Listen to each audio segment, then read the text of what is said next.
Welcome to D. Kumar Life Science classes. I am Dhirendra Kumar. Today we discuss the most important topic, immunity against viral disease AIDS. हम ads की बात करते हैं तो well known है कि ads एक ऐसा सिंड्रोम है जो हमारे इम्यून सिस्टम को इतना लार्जली इन्फ्लुएंस कर देता है, डैमेज कर देता है, उससे हमारी बॉडी जो होता है जिसमें डिफरेंट टाइप के डिजीज का निवास होने लगता है। तो दोस्तों आज हम लोग बात करेंगे एड्स के बारे में कि एड्स होता क्या है, कैसे क्या है। तो वन बाय वन हम लोग स्टार्ट करते हैं दोस्तों। Viral disease acquired immunodeficiency syndrome. यदि हम एड्स की फुल फॉर्म की बात करें तो एड्स का मीनिंग फुल फॉर्म क्या होता है? Acquired immunodeficiency syndrome. Human deficiency virus, human immunodeficiency virus is a retrovirus that cause AIDS. अभी एक ही पाएगा कि जो HIV आखिर है क्या, तो बोला जाता है कि HIV क्या है? एक प्रकार का रेट्रोवायरस है जो क्या कॉज करता है? एड्स कॉज करता है। AIDS was first discovered by professor Montagnier and his worker at the Institut Pasteur, Paris in 1983। 1983 में लुइस पास्चर इंस्टीट्यूट था, वहाँ पे सबसे पहले जो है एड्स वायरस की डिस्कवरी हुई थी। लेकिन वहाँ पे एड्स उसका नाम नहीं दिया गया था, वहाँ पे नाम क्या दिया गया था? It was named lymph adenopathy associated virus. क्या नाम बोला गया था दोस्तों? LAV, lymph adenopathy associated virus, इसका नाम दिया गया था, जहां पे सबसे पहले डिस्कवरी हुई थी। The causal agent of AIDS was first reported by Luc Montagnier and his college from the Louis Pasteur institute in Paris 1983। Acquired immunodeficiency syndrome is a set of symptoms that occur in final stage of an infection caused by human immunodeficiency virus।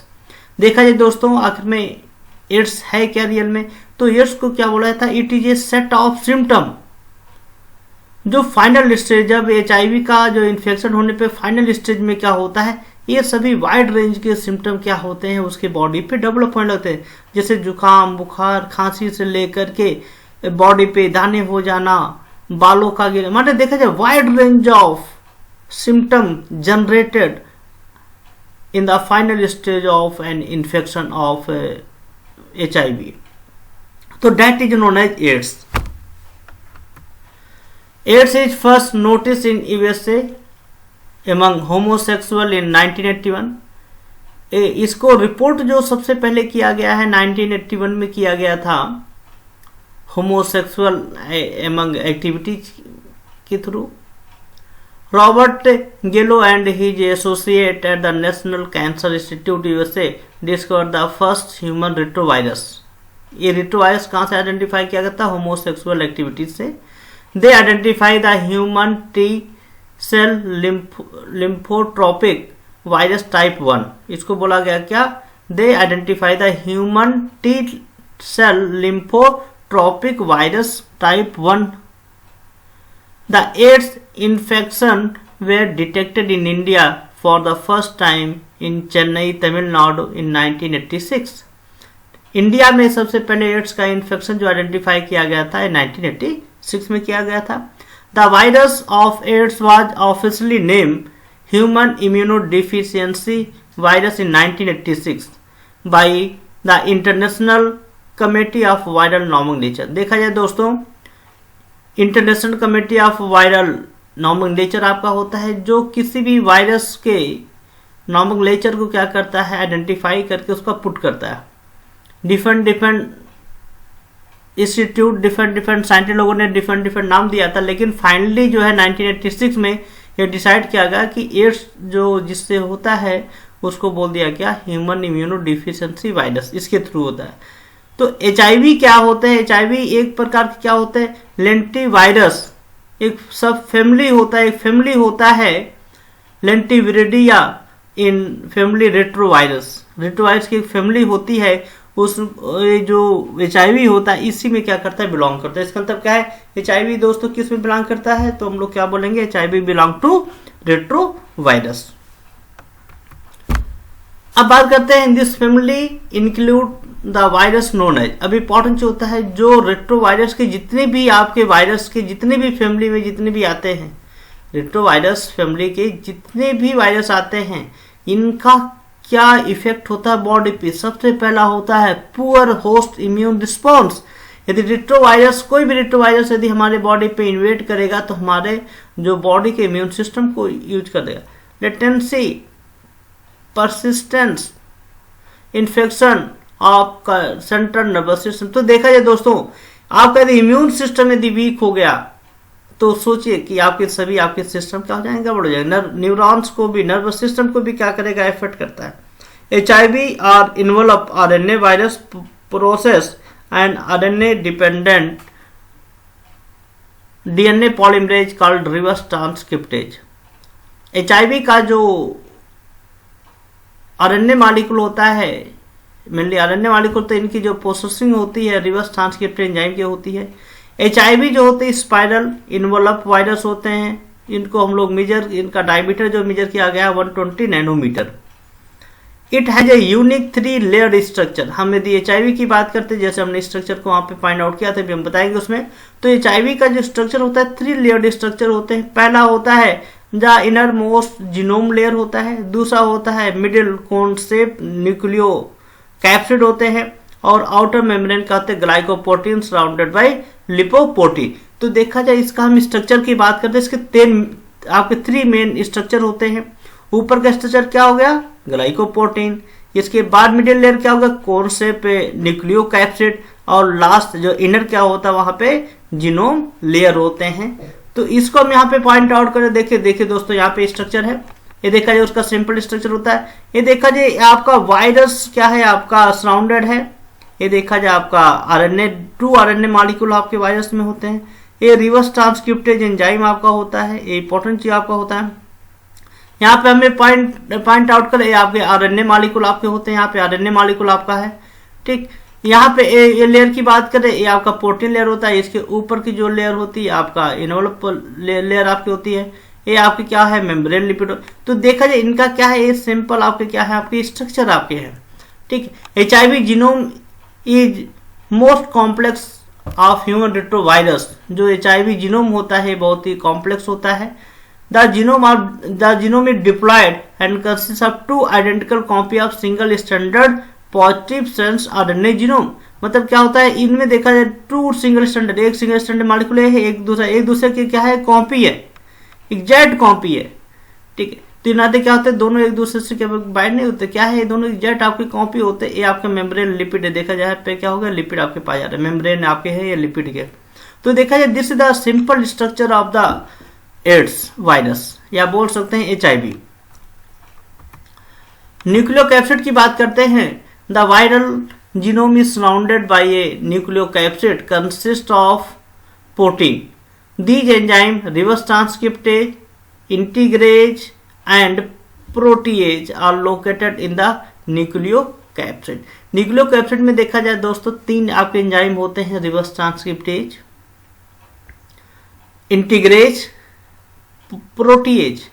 Reverse transcriptase perform 2 important function. इसके 2 main important function होते हैं। पहला जो main function होता है, ये RNA genome को transcribe करता है प्रोवायरस जीनोम में। दूसरा जो होता है राइबोन्यूक्लियेज H एक्टिविटी जो होता है which degrade RNA when it in the form of RNA DNA hybrid. जब RNA DNA हाइब्रिड बनता है तो इसका एक्टिविटी क्या होता है, राइबोन्यूक्लियेज की एक्टिविटी होता है। तो ये क्या करता है, आपको RNA को डिग्रेड कर देता है, और डिग्रेड करने के बाद जो जीनोम जो बनता है वहां पे क्या होता है, डबल स्टैंडर्ड DNA मॉलिक्यूल की सिंथेसिस हो जाती है प्रोवायरस का। ये आपका होता है रिवर्स ट्रांस। तो रिवर्स ट्रांसक्रिप्टेड क्या काम करता है, पहले DNA को RNA को DNA में कन्वर्ट कर देता है, क्लियर। दूसरा होता है इंटीग्रेज।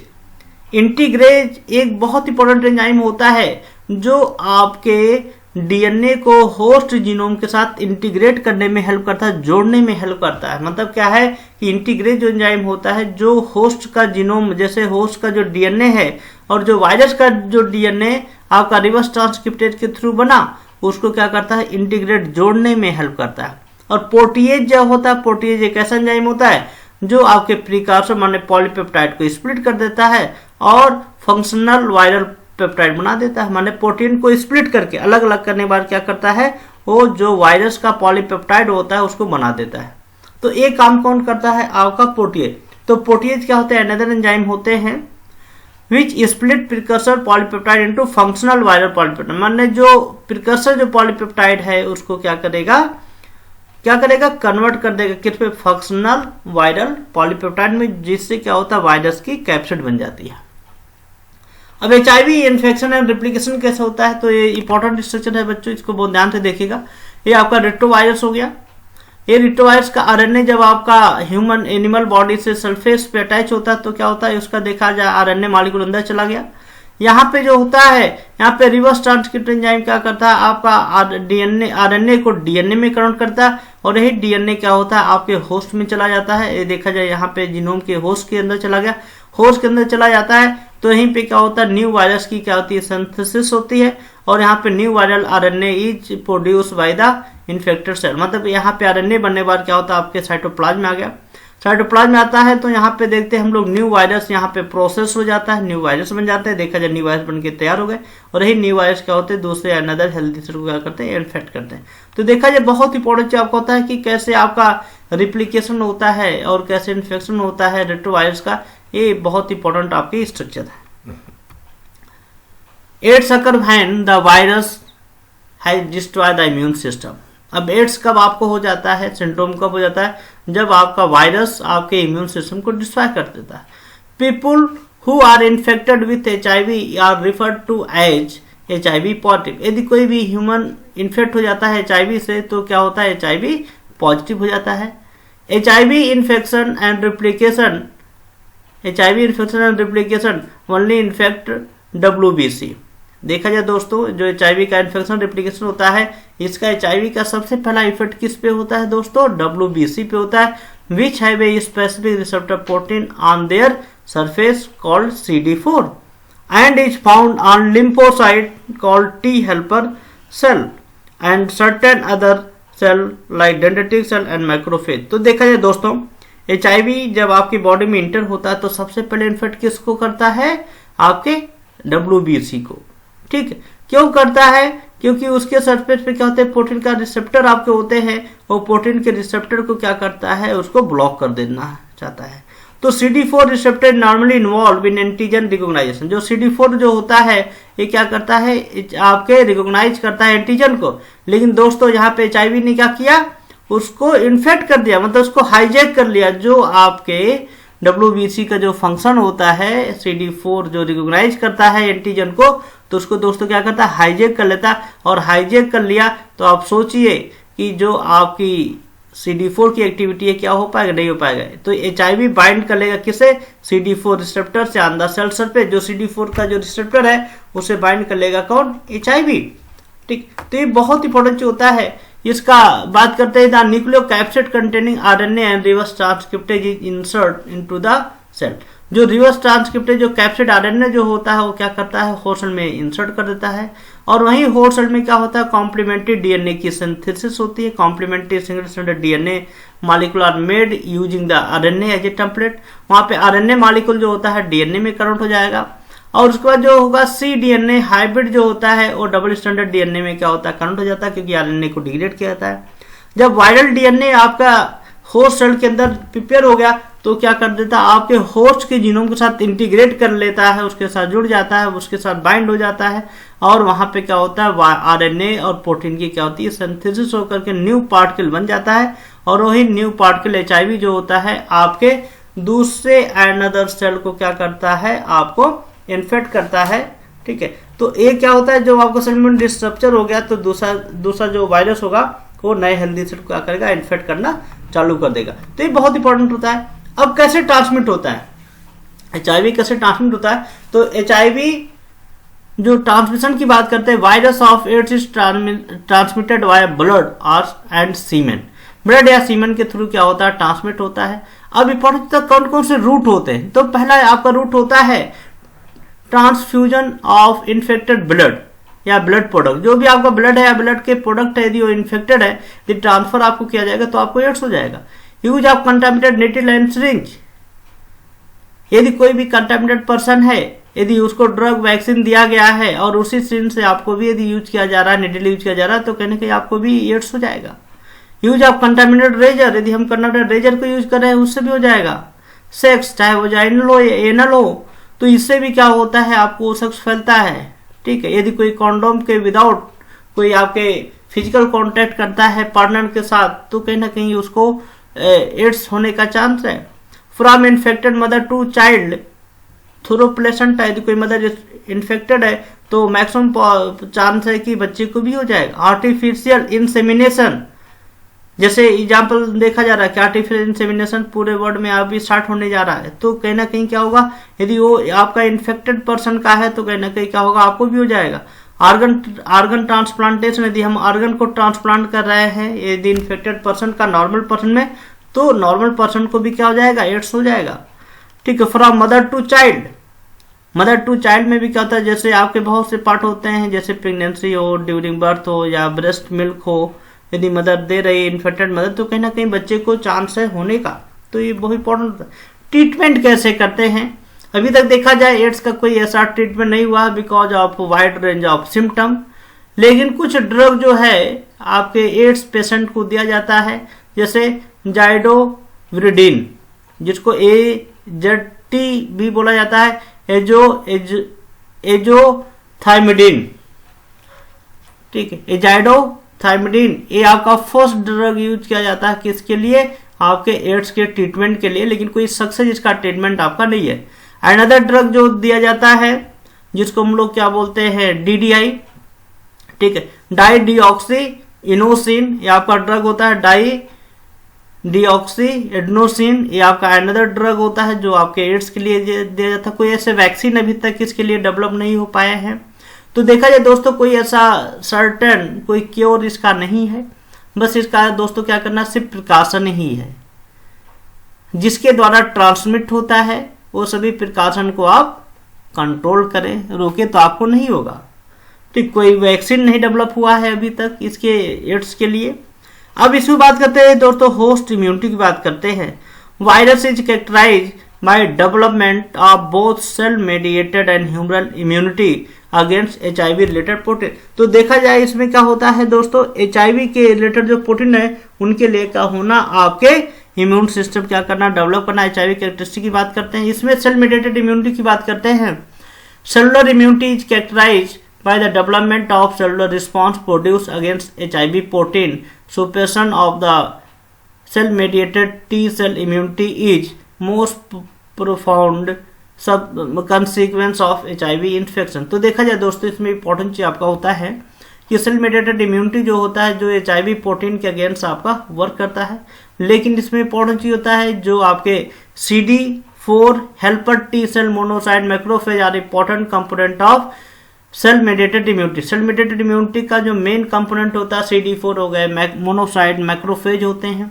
अब CD4 T cell play a important role in the outcome of immune response. जो भी आउटकम जो रिस्पॉन्स होते हैं उनको क्या करता है, उसका इंपॉर्टेंट रोल होता है। लेकिन दोस्तों हम लोग जानते हैं यहाँ पे कि HIV क्या करता है, CD4 को हाईजैक कर लेता है। ठीक, हाईजैक कर लेता है तो कहीं ना कहीं प्रॉब्लम हो जाती है। तो CD4 का मेन वर्क होता है कि एक्टिवेट करना मैक्रोफेज के, induction of function of cytotoxic T cell को क्या करना, नेचुरल किलर सेल को, B सेल को एक्टिवेट कर देना।